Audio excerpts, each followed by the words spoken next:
What up, man? It's your big brother K-Rino. Look, man, I gotta go into this one because a lot of us kind of get caught up in this when it comes to celebrities and famous people. We can make the mistake of participating in either low level, mid level, or high level celebrity worship. And some people, oh man, I don't worship no celebrity. Look, hey, relax.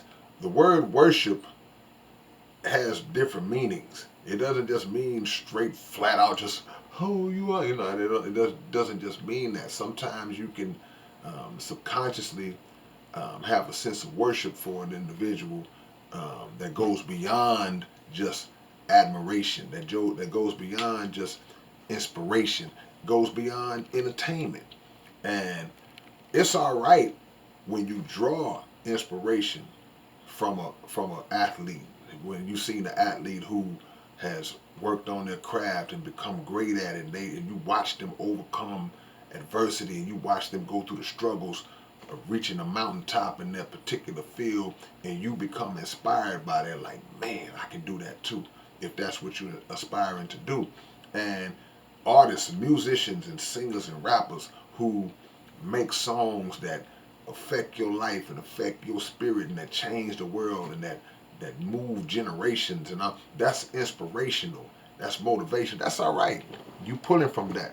But what we can't not do is make the mistake of lifting that individual so high on a pedestal that you put all of your eggs into that celebrity basket, to that celebrity's basket in terms of like, shh, they can do no wrong. It's even all right to refer to somebody as a hero because they may have fought and taken on fights that helped affect change on a global scale, on a local scale, on a national scale. They may have done things in their lives that uh, altered the course of history for the better. And when you see that, you say, well, man, that was an act of heroism. That was an act of sacrifice that made me look at this person as a hero. But what happens when those individuals do things to let us down, to disappoint us? Then how do we look at it? How do we assess the situation from that? And this is what I'm explaining to you is why we should never get caught up in the worshiping of individuals. Now, a lot of us have had people that we look up to in some form or fashion. All the things I just got through saying.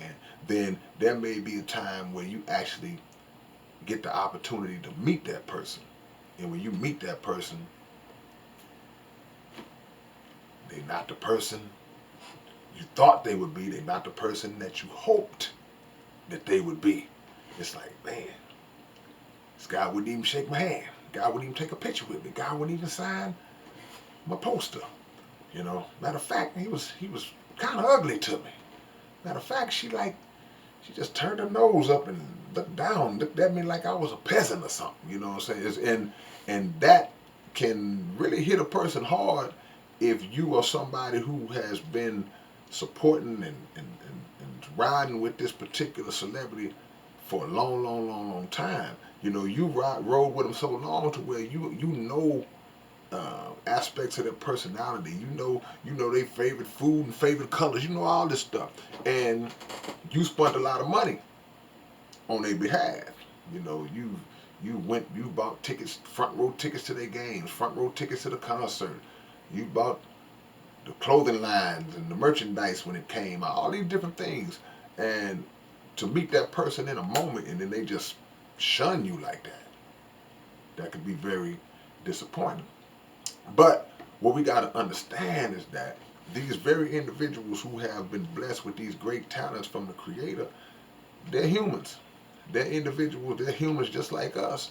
And they are not um, immune to flaws, whether they be physical flaws, whether they be personality flaws or character flaws. They're not immune to that stuff. And a lot of times they got a lot of things that they're working out within themselves as well. Some people get thrust into stardom a little too fast, and they don't really have the etiquette and the understanding of how to deal with that sort of thing, or how to balance between the private life and that public life that they are now automatically thrown in. So in that regard, you can still look at them and say, man, hey man, I'm really admire that person's work, and I'm always admire that person's work, but I'm not gonna come into this situation where I'm in a situation where I can meet this guy or meet this female, and then all of a sudden, I put my expectations so high, like we gonna be the best of buddies, and they come at me in a way that I feel disrespected or I feel let down. Also, there are times where you may not have met the person before. You ain't never met them before, but they may be in the news. Something may have happened. They might got jammed up. Oh man, they caught him with a little cocaine. Oh man, he smacked his girlfriend. Oh man, she stole some stuff out of a store or something. It's like, man, why she gotta steal? Why, whatever the case might be. And then the media vilifies them and brings them down so hard, and then the court of public opinion kicks in on them, and all of a sudden you are disappointed and hurt, like, oh man, I can't believe my boy went out like that. And you start to let that affect you because you put so much into the subliminal worship and the idolizing of this person that you let it affect you. See, you shouldn't do that, because you got to understand whether they are your hero or not, whether they are a person you admire or not, somebody that helped you. Their art may have helped you and might have saved your life.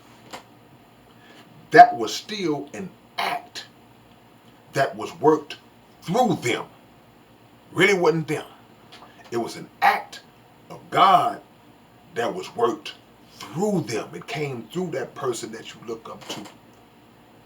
So when they make a mistake, because they're flawed human beings, when they make a mistake, don't lose all of your hope. You still got the real hero that's in the Creator, in the Most High. It's just one of his vessels that he used for a particular purpose. They slipped. It's all right. We have to teach our young people. We have to teach our children. Yeah, the people say they had a role model conversation all the time. Okay, yeah, man, you know what? Look, yeah, the parents should be the first role models.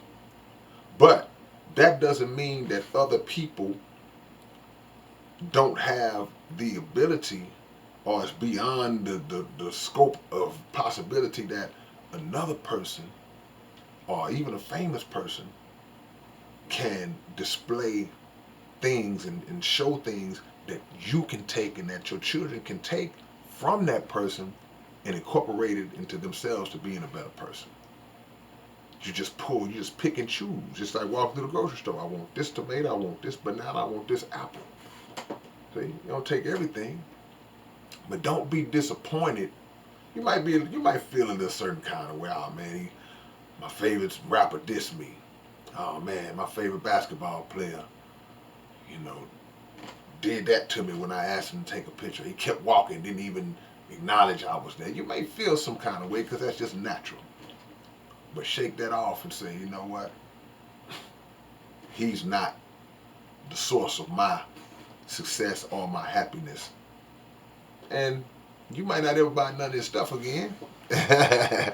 But that doesn't mean you can't be made better by their work or by their actions. If it's an activist, a leader, some of these leaders out here, they're one way on TV, they're one way before the press, and they stand in front of big crowds, but if you meet them, they ain't that way.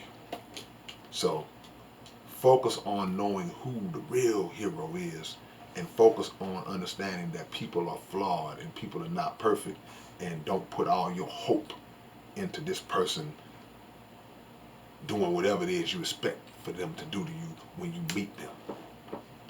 Alright, man, this your big brother K-Rino. Anything I forgot, y'all, feel free to drop it in the comment section, man. Hit that like button and subscribe to the channel, man. And let everybody know that your boy be dropping this game on y'all. Alright, I'll catch y'all later on. Peace.